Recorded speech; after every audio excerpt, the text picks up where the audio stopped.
Rastko je našu i narodnu tradiciju i srednjovekovnu prošlost obuhvati jednim pogledom koji je bio intiman i prisan, ali koji u isti mah bio pogled čoveka koji je školovan na zapadnoevropskom slikarstvu i književnosti i koji naše narodne tvorevine sagledava kao nekakav kubista ili fovista.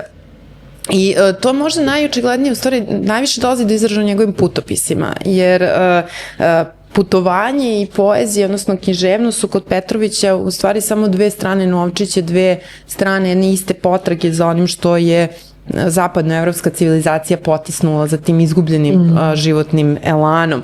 I tu za njega vidite koliko nema u stvari razlike, on svejedno da li posmatra paganske, sicilijanske hramove ili srpske manastire ili pejzaže Severne Amerike i Afrike, on za njega su, kaže, kad piše na jednom mestu o dakarskim kućama, on kaže one su kao paleluske. More, plavetnilo mora afričkog, ne sjećam se više na koji okean mislio, ali kaže je kao plavetnilo mora u Napulju. Ta tri predela kod njega postoje potpuno ravnopravno.